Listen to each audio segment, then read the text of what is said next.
estaba conmigo, porque Dios tenía un propósito conmigo, porque Dios tenía un propósito.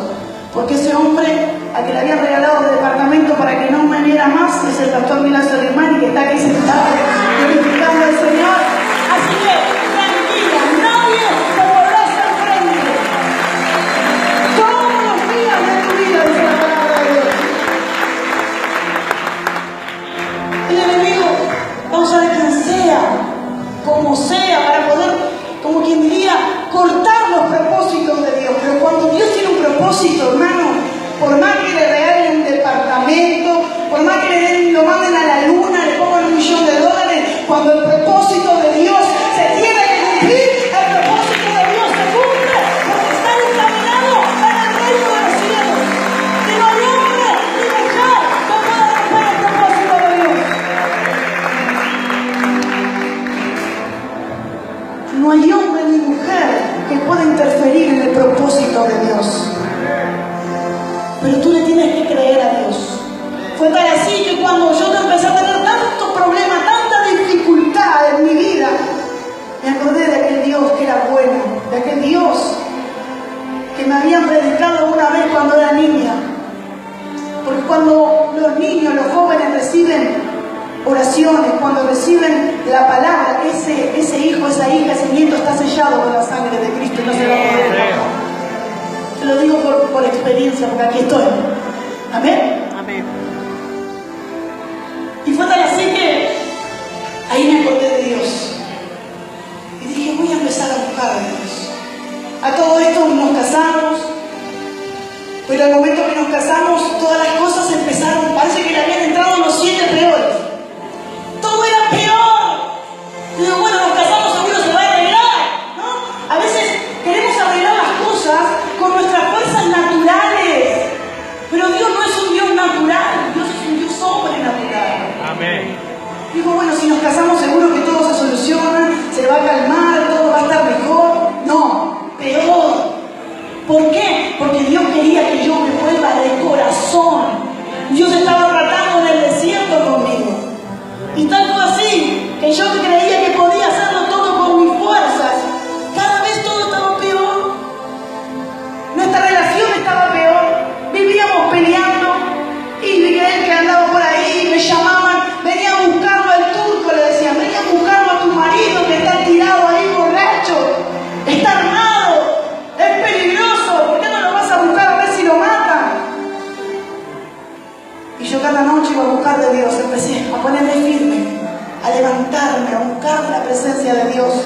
Ya para ese entonces tenía Ludmila, que tenía 2 meses de vida, que hoy tiene 14 años. La mayor de los 3 hijos que tenemos, gracias a Dios. Y recuerdo que todos me decían, pastores, líderes, me llamaban y me decían, déjalo, ese loco.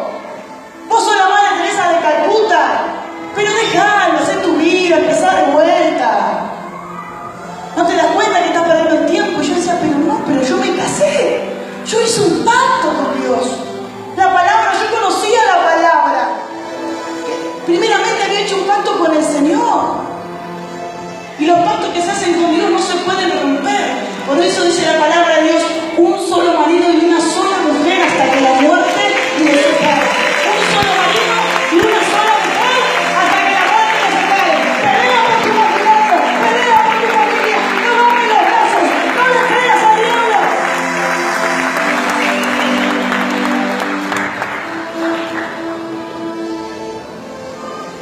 Y recuerdo que todo era problema y división, y nos casamos y todo estaba peor, y yo empecé a buscar del Señor, y ahí dije, ahí me acordé, porque hasta el momento había probado con mis fuerzas naturales y nada había cambiado, al contrario, todo estaba peor. Tal es así que él andaba por ahí, y capaz que había una amiguita por ahí, y ya me agarraba con la amiguita, bajaba la amiguita, que se encontraba en el camino. No diga nada. Me agarraba un demonio que me rompía todo lo que había en el camino. Cuento para testimonio, ¿eh? Para que vean que nosotros no salimos de Belén. Vivimos en el mismo infierno. Hemos vivido problemas difíciles. Pero sabemos que con Cristo todo se puede. Con Cristo todo es posible. Que solo Cristo restaura, que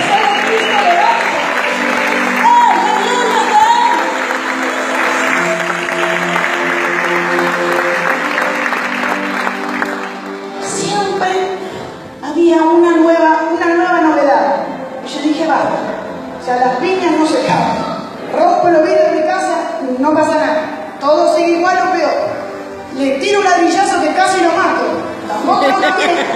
Digo, bueno, voy a tener que empezar a buscar de Dios. La otra no quiere. Y ahí fue cuando me volví al Señor. Y empecé a buscar de Dios. Y empecé a congregar. Y había culto a las 2 de la tarde. Y yo andaba por ahí porque no tenía una iglesia, un lugar. Iba a una iglesita por allá que había un culto, porque veo que las iglesias tienen un culto una vez por semana, ¿no? A la gloria de Dios, aquí en la casa del Alfarero hay más de 52 cultos por semana para que vayamos a buscar la presencia de Dios. Porque es una iglesia encendida, ¿ves? Pero recuerdo que yo andaba buscando a ver dónde había culto, por acá, por allá. Me iba a la mañana, me iba a la tarde, me iba como sea, me iba a buscar del Señor. Y cuando yo empecé a entender que la lucha que yo tenía no era carnal, sino que era espiritual, empecé a entrar en la dimensión espiritual, que ya no se peleaba con las manos, que ya no se peleaba con los gritos, que ahora con quien me enojaba era con el diablo, ahora con quien estaba enfurecida era con el diablo, que todo eso negativo, que todo eso que podía utilizarlo en el mundo natural para querer pelear, lo tenía que usar en el mundo espiritual para guerrear y batallar por mi familia. Y fue tan así que no nunca bajé los brazos, que seguí adelante, que me esforcé, que fueron casi 7 años, porque algunos creen que el testimonio, pastora, fue de la semana que viene a la otra se cambió todo. No, fue un proceso en donde Dios también me trató a mí, no solamente a mi esposo, al pastor, sino que Dios también trató con mi corazón, porque a veces nosotros queremos que el otro cambie y Dios tenía muchas cosas que cambiar en mí. Y Dios el alfarero empezó a tratar con mi vida. El alfarero empezó a tratar con mi carácter. El alfarero empezó a moldearme. El alfarero empezó a poner de su amor en mi vida. Y empecé a entender que apartar